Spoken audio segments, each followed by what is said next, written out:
council informed Simani that it would need to seek permission for a change of use of the hotel.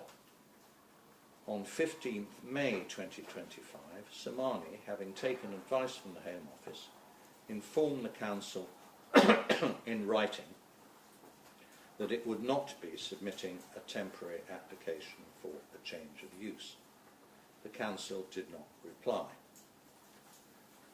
On 11th August, without any prior pre-action notice, either formal or informal, to Simani or the Home Office, the council issued injunction proceedings against Simani under section 187B of the 1990 Act to restrain the use of the hotel as a matter of planning control for accommodating asylum seekers. The council also sought a temporary interim injunction pending trial. It sought a declaration that the current use of the hotel does not amount to use as a hotel, which is the permitted use of the premises for the purposes of planning control. The documents were formally served on Simani on 12th August. Since April 2025, 3 arrests have been made by the police in respect of individuals accommodated at the hotel, and criminal charges have been brought against the individuals. One incident is reported to have occurred on 8th July and involved alleged sexual assaults, incitement of a girl to engage in sexual activity, and harassment without violence. This has, unsurprisingly, attracted considerable interest in local and national media. Since July 2025, there have been largely continuous protests outside the hotel. The focus of the protests is that the hotel should no longer be used to house asylum seekers. Some of the protests have involved violent and disorderly incidents. As of 3rd August, the police reported that 25 people had been arrested in connection with offences at these protests, and 16 people had been charged with criminal offences. The application for an injunction under section 187B of the Town and Country Planning Act 1990. The hearing of the Council's application for a temporary injunction was listed before the judge on Friday 15th August 2025. By this time, the Home Office had received informal notice of the application, but was neither present nor represented at the hearing. The judge reserved his judgment in relation to the application for the temporary injunction until 2 p.m. on Tuesday, 19th August. On Monday, 18th August, the Government Legal Department issued an application for the Home Secretary to be joined as a party to the litigation.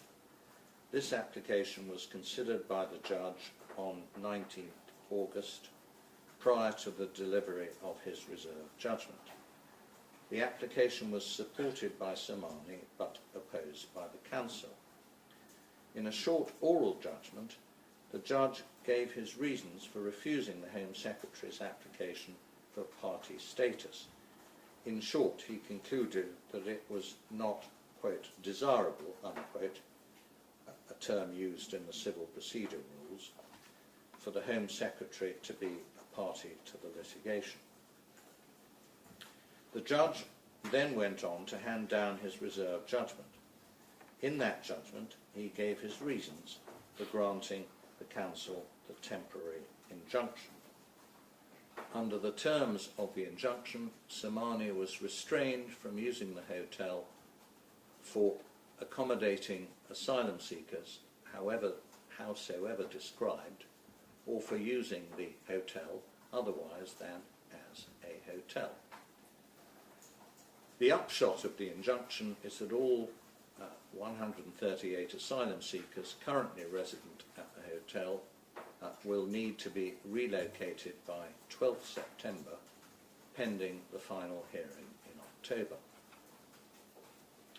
The Home Secretary and Somani promptly issued applications for permission to appeal to this court. They were listed before us for hearing yesterday. Given the importance and urgency of the matter, we are giving judgment today. The Court of Appeal's decision on the Home Secretary's appeal relating to joinder as an intervener to the Council's application. The Court of Appeal grants the Home Secretary's application for permission to appeal against the decision dismissing her application for party status, and further grants the Home Secretary intervenor status in the litigation between the Council and Somani. The Home Secretary has clear statutory duties towards asylum seekers in this country under the Immigration and Asylum Act 1999. These include the duty to provide support to them and their dependents, and to prevent destitution among this cohort. Given these duties, in addition to her constitutional role relating to public safety, the Home Secretary is plainly directly affected by the issues in this case, and specifically by the grant or not of an injunction to restrain the provision of accommodation for the asylum seekers at the hotel. On an application for party status, the Court will consider whether, quote, it is desirable to add the new party so that the Court can resolve all the matters in dispute in the proceedings, unquote.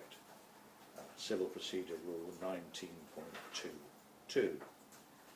The judge failed to give this rule the wide interpretation it required, which led to his erroneous finding that the Home Secretary's application should be refused. He failed to have any adequate regard to the range of issues which would be likely to arise if the injunction were granted. These included, but were not limited to, the significant practical challenge of relocating a large number of asylum seekers in a short space of time, and possibly only for a matter of a few weeks between 12th September and mid-October, when the trial is to take place.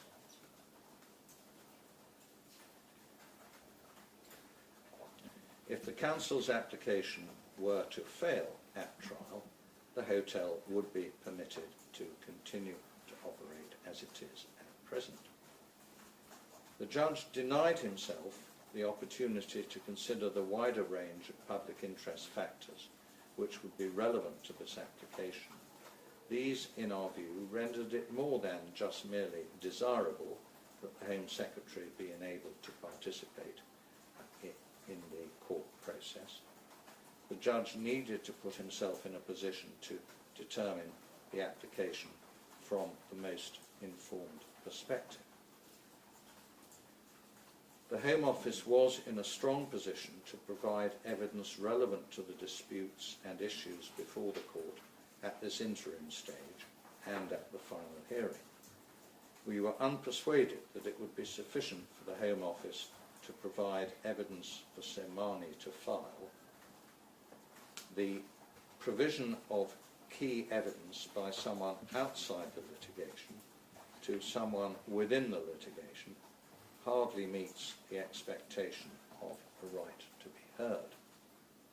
Moreover, the judge appeared to apply a test of necessity to the question of joinder, which placed the bar for joinder too high. While the judge was entitled to be concerned that the Home Office had applied very late for the Home Secretary to be made a party to the litigation, that did not, in our view, justify excluding her from the proceedings. We turn now to the substantive issue of whether an interim injunction should have been granted. This court takes as its starting point that an interlocutory injunction is a discretionary remedy. It is not open to this court to set aside the exercise of the judge's discretion simply because the three of us would have exercised it differently. It is our role to review that decision and only interfere with it if we identify a flaw or flaws in the judge's treatment of the question to be decided, such as an error of law, a gap in logic, or a failure to take account of some material factor which undermines the cogency of the conclusion. We conclude that the judge made a number of errors of principle which undermine his decision. The wider picture. The provision of accommodation for asylum seekers pursuant to the Home Secretary's statutory duty is a national issue requiring a structured response. Ad hoc interim injunction applications seeking closure of particular sites may each have some individual merit, but the judge's approach ignores the obvious consequence that closure of one site means that capacity needs to be identified elsewhere in the system and may incentivize local planning authorities who wish to remove asylum accommodation from their area to apply to the court urgently before capacity elsewhere in the system becomes exhausted. The potential cumulative impact of such ad hoc applications was a material consideration within the balance of convenience that was not considered by the judge, perhaps because he did not have the advantage in reaching his decision of evidence and submissions from the Home Office. The arguments on behalf of the Home Secretary in this, the written arguments on behalf of the Home Secretary in this appeal included the contention that, quote, the relevant public interests in play are not equal, unquote, and that one aspect of this is that the Home Secretary's statutory duty is a manifestation of the UK's obligations under Article 3 of the European Convention on Human Rights. This point was not pursued in oral argument. Any argument in this particular context about a hierarchy of rights is, in our view, unattractive. The incentivisation of protests. We were told by counsel for Epping that the protests operated as a trigger for the application for the injunction. The fact of protests outside a building is not obviously a matter falling within planning control. While we accept that the judge was right to exercise considerable caution before attaching weight to the fact of the protests, including unlawful protests, outside the hotel, he nonetheless gave weight in his evaluation to the fact that protests were occurring and weighed them in the balance as a factor in favour of granting the injunction. These are worrying aspects of the judgment. If an outbreak of protests enhances the case for a planning injunction, this runs the risk of acting as an impetus or incentive for further protests, some of which may be disorderly, around asylum accommodation. At its worst, if even unlawful protests are to be treated as relevant, there is a risk of encouraging further lawlessness. The judge does not appear to have considered this risk, again perhaps because he had denied himself the advantage of hearing submissions on the merits from counsel for the Home Secretary. Further, and in any event, in this regard, the judge failed to consider whether there would have been alternative measures to mitigate the disruption, such as the use of police powers under the Public Order Act 1986, or an application by the Council to restrain unlawful protests. Epping's delay. For much of the period of 4 years from 2020 to 24, Somani had been running the hotel as accommodation for asylum seekers without enforcement action from the Council. When in 2023 Somani sought planning consent to change its use, for over a year Epping did not process the application, notwithstanding the statutory duty upon it to do so within 8 weeks.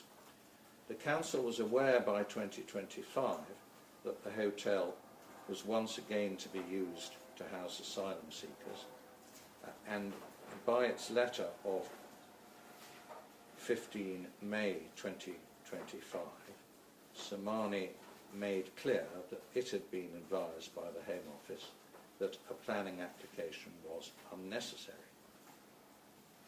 The Council took no steps in response to this letter, whether by issuing an enforcement notice or otherwise. There was no threat of court proceedings.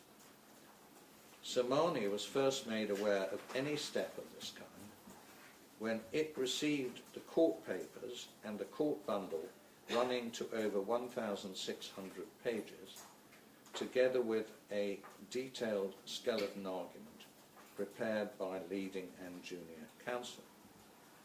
The tactics used on the Council's behalf in this regard were not only procedurally unfair to Somani, but ought to have reinforced the argument that the delay was a significant factor in the balance against the grant of interim relief. Somani's actions wrongly characterised as deliberate. The judge found as a fact that Somani had acted, quote, deliberately, unquote, in declining to seek change of use permission under planning law after April 2025. He was critical of them for taking this line. He was wrong in both respects. Those undeserved criticisms, which were repeated several times in the judgment, plainly played a material part in the judge's ultimate decision. If the Council had considered Somani to be in breach of planning laws, it could have taken enforcement measures provided for within the 1990 Act. It did not do so. In short, the judge's exercise of discretion in this case was seriously flawed by his erroneous reliance on the, quote, deliberate breach, unquote, as a significant factor in favour of the grant of an interim injunction. The temporary nature of the injunction. We emphasise here, as we did at the outset, that the issue for the judge in August was whether to grant a temporary injunction until the trial in October. The judge appears to have given very little weight to the desirability of preserving the status quo until that point.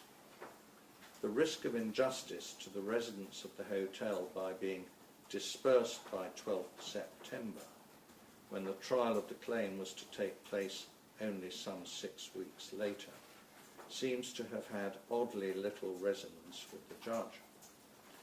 In all of the circumstances, we consider on these issues that the judge's approach to the balance of convenience exercise was seriously flawed in principle.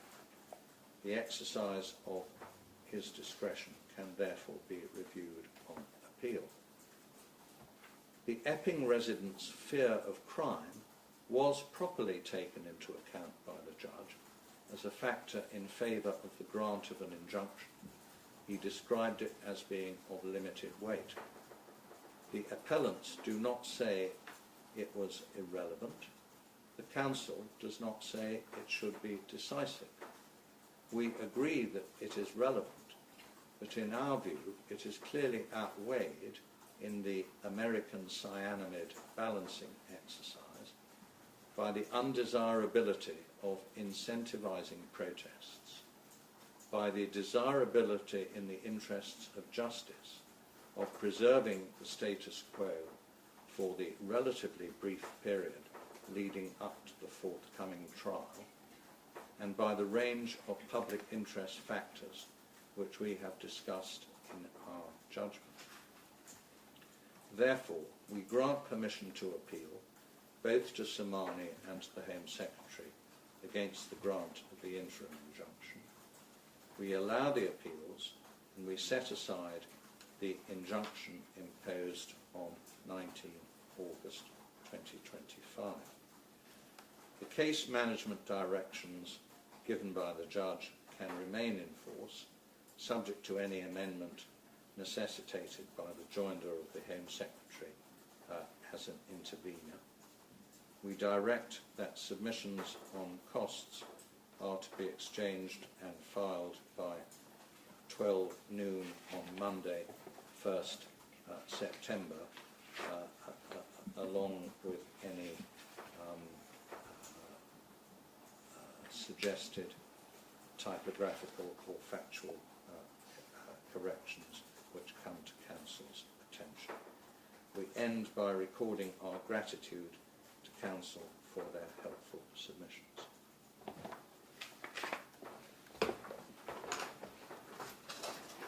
All rise, available.